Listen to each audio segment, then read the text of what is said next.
Hello dear students, very good morning all of you. आपण तुमचा statistics हा new lesson शिकायला स्टार्ट केली होती. In the last video lecture we have seen the bar diagram. Bar diagram तुम्ही स्टँडर्डमध्ये देखील पाहिला आहे. आपण त्याची रिव्हिजन केली होती आणि न्यू पॉईंट जो आपण पाहिला होता तो होता सब डिवायडेड बार डायग्रॅम. जेव्हा एकापेक्षा जास्त एंटिटीज असतात, if there are more than 2 entities, to show that 2 entities separately subdivided bar diagram is used. Okay, bar डायग्रामचे दोन वेगवेगळे प्रकार, दोन टाइप्स आपण पाहणार आहोत. फर्स्ट टाइप आपण पाहिला सब डिवायडेड बार डायग्राम, ज्यामध्ये दोन एंटिटीज आपण सेम बार डायग्राममध्ये ती बार डायग्राम जे होल बार डायग्राम असणार आहे ती मध्ये डिवाइड करून आपण दाखवतो. And in this video lecture we are going to see percentage bar diagram. Percentage bar diagram म्हणजे काय असणार आहे? आपल्याला जी गिवन इन्फॉर्मेशन असणार आहे ती इन्फॉर्मेशन आपण पर्सेंटेजमध्ये कन्वर्ट करून जे पर्सेंटेज येतील त्याचा सब डिवायडेड बार डायग्राम जेव्हा काढणार आहोत तेव्हा त्याला पर्सेंटेज बार डायग्राम असं म्हटलं जातं.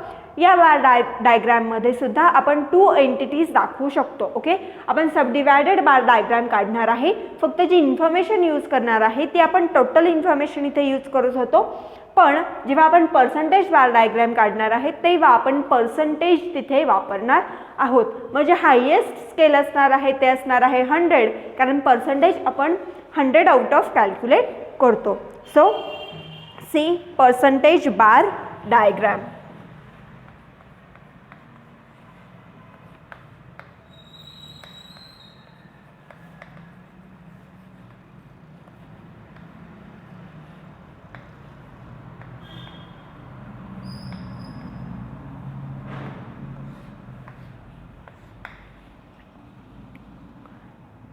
सी याची डेफिनेशन आपण लिहिणार आहोत.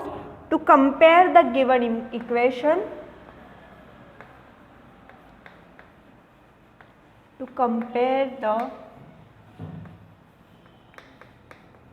Given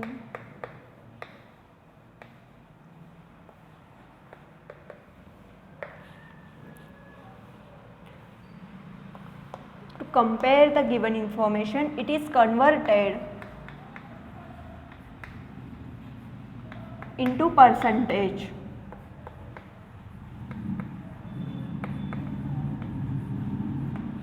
To compare the given equation, it is converted into percentage and then subdivided bar diagram is drawn.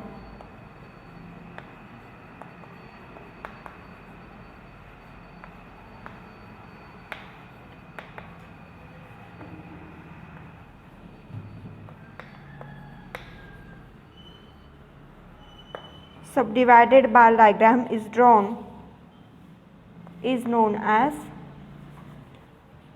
such diagram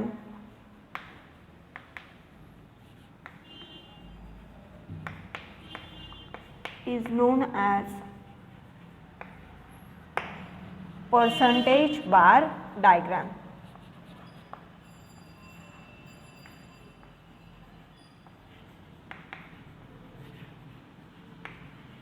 okay, definition काय आहे for percentage bar diagram?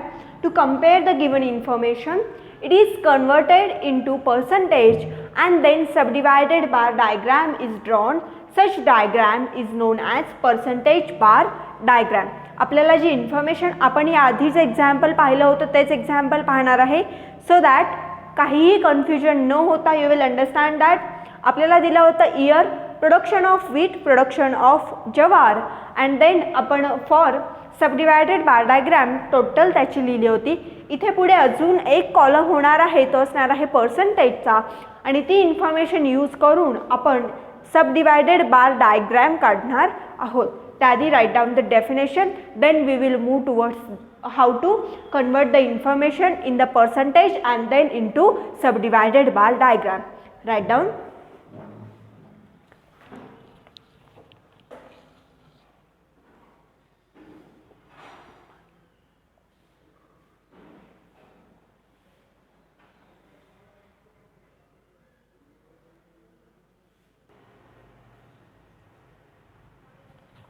See, we will see the same example, the yearly production of wheat and jawar for percentage bar diagram.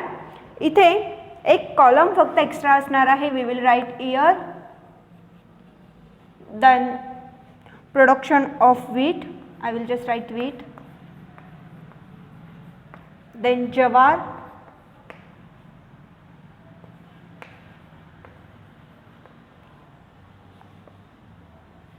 we will write total production,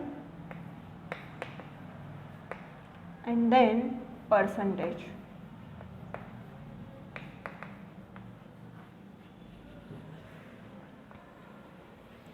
So year, then wheat, jawar, the total production and percentage. This will be the chart. तुम्हाला कोणतंही example दिलं असेल तर तुम्हाला compulsory त्याची total आणि percentage calculate करायला लागणार आहे. मग आपल्याला इयर दिला होता इयर 2010, इयर 2011 and year 2012. असं 3 इयर्सचं इयरली प्रोडक्शन आपल्याला wheat and जवारचं दिलं होतं. Okay, so for wheat in 2010 it is 30 quintal and production of jawar is 10 quintal. In year 2011 the production of wheat is 35 quintal and production of jawar is 15 quintal, and in year 2012 the production of wheat is 48 quintal आणि production of jawar आपल्याला दिला आहे 12 quintal. Okay, हे झालं production, yearly production of wheat and jawar. In year 2010 it is 30 quintal and jawar 20 quintal. So the total production of year 2010 is 40 quintal. In year 2011 the production of wheat is 35 quintal, production of jawar is 15 quintal, whereas total production is 50 quintal. And in year 2012 the production of wheat is 48 quintal and production of jawar is 12 quintal. So the total production is 48 plus 12, 60 quintal. We have to calculate percentage then now. Total is 40 and आता हे जे percentage आपण calculate करणार आहोत ते कोणत्याही एका एंटिटीसाठी आपल्याला कॅल्क्युलेट करायचे आहेत, इधर फॉर वीट और जवार. वीटसाठी आपण कॅल्क्युलेट करूया. सो आपण वीटचं जे प्रोडक्शन आहे ते लिहिणार आहोत 30 डिवायडेड बाय टोटल प्रोडक्शन किती आहे तर 40 quintal. 30 divided by 40 into 100 because आपण पर्सेंटेज कॅल्क्युलेट करतो आहोत. Okay, so 30 into 40 divided by 100 is equal to 75%. Okay, percentage किती आलं इथे तर 75%. Similarly we will do for this. आपण वीटचं प्रोडक्शन काढणार आहोत in percentage. So it is 35 quintal वीटचं प्रोडक्शन आहे, टोटल प्रोडक्शन आहे 50. So 35/50 into 100. 35/50 into 100 is 70%. So वीटचं जे प्रोडक्शन आहे ते किती आहे तर 70% आहे इन इयर 2011. इन इयर 2012 वीटचं प्रोडक्शन आहे 48 क्विंटल आणि टोटल प्रोडक्शन आहे 60 quintal. So 48/60 into 100. 48/60 into 100 is the total production is 80%. Okay, now the production of wheat is 80%. असं आपण दिलेली गिवन इन्फॉर्मेशन पर्सेंटेजमध्ये कन्वर्ट करून घेतली. Okay, 75%, 70% and 80%. आता आपण सब डिवायडेड बार डायग्राम ड्रॉ करणार आहोत. Use graph paper for drawing the bar diagrams.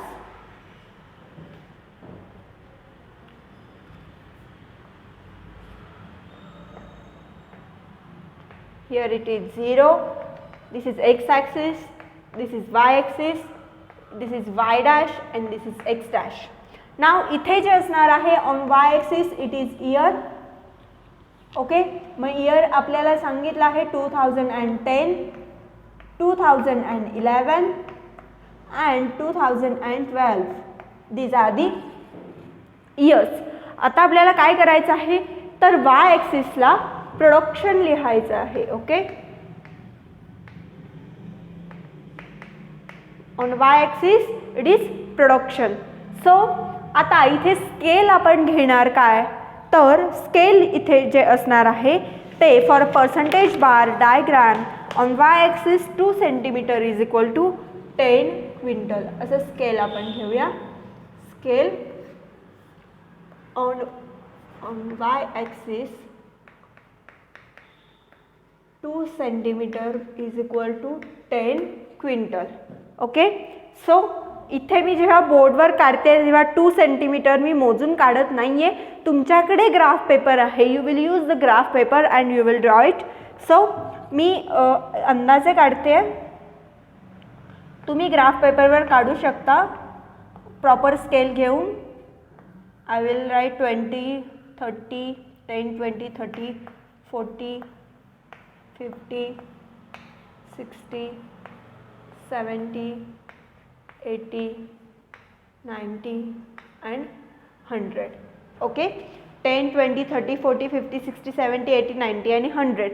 याच्यामध्ये जे हायेस्ट स्केल असणार आहे ऑन वाय ॲक्सिस ते 100 असणार आहे.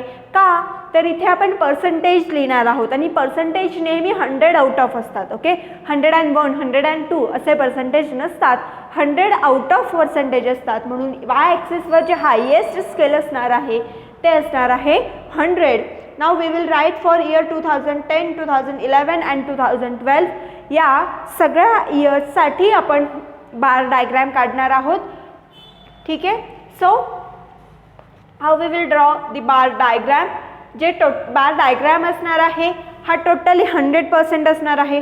ओके, मग जो बार डायग्राम असणार आहे हा तीनही इयर्ससाठी आपण 100 काढून घेणार आहोत. Use the scale and pencil to draw the bars. 2011 ह्या इयरसाठी सुद्धा जे बार डायग्राम असणार आहे ती आपण अशीच काढणार आहोत 100%. आणि 2012 साठी सुद्धा आपण असंच काढणार आहोत 100%. क्लियर? ओके, नाव वीटचं प्रोडक्शनचं पर्सेंटेज आपण कॅल्क्युलेट केलं आहे. The production for percentage of wheat is 75%. 75 कुठे असेल तर 70 आणि 80च्या बरोबर मिडल असणार आहे. Okay, this is 75. मग वीट आहे, वीट आपण दाखवूया क्रॉस लाईन्सनी. So I will draw cross lines over here to show the percentage of production of wheat. Okay, to show the percentage of production of wheat in year 2010.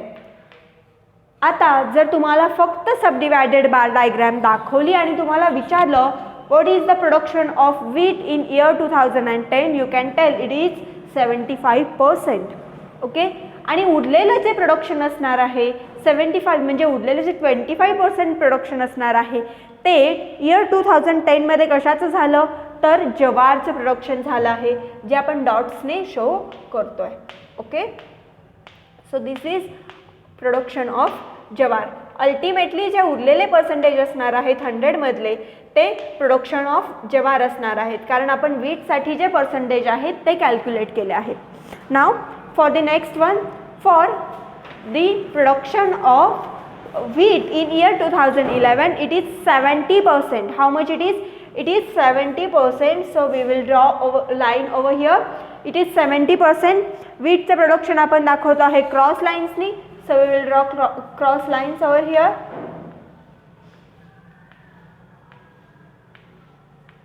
हे आहे the production of wheat which is 70% in year 2011.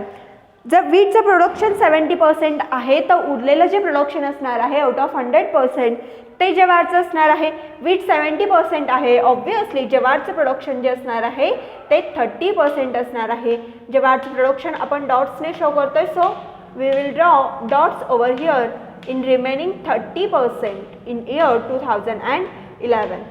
Okay, this is clear for year 2011. Now the last bar for year 2012. For year 2012 the total production is 60 and the percentage for wheat is 80%. Now we will draw up to 80, okay, and up to this is 80% is the production of wheat. So we will draw the cross lines for the divided bar. So it will show the production of wheat in year 2012.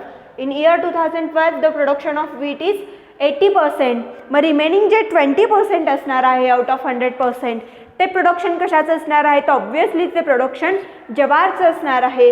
So I will draw dots over here in remaining 20% and it will show the production of जवार. Clear? It will show the production of jawar. So we will write here, we are dividing the bar to show the production of wheat and production of jawar. So for production of wheat we are using the cross lines, and for production of jawar we are using just the dots in the bar. Clear? This is percentage bar diagram. See here there is a given information. We took the same example as we took this example for subdivided bar diagram also. So इथे आपण percentage calculate केले आहेत, percentage for wheat calculate केले आहेत, percentage for production of wheat. Obviously total percentage 100 असणार आहे. जर 75% wheatचं production असेल आउट ऑफ टोटल प्रोडक्शन, तर रिमेनिंग जे 25% प्रोडक्शन असणार आहे ते प्रोडक्शन जवारचं असणार आहे. आणि सेम लाईक दॅट आपण इथे ग्राफ जो आहे ग्राफ पेपरवर पर्सेंटेज बार डायग्राम जो आहे तो प्लॉट केला आहे. Okay, are you getting?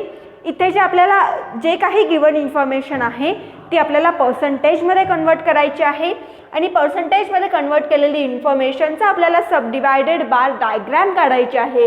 आणि अशा प्रकारच्या डायग्रामला such diagram is called as percentage bar diagram.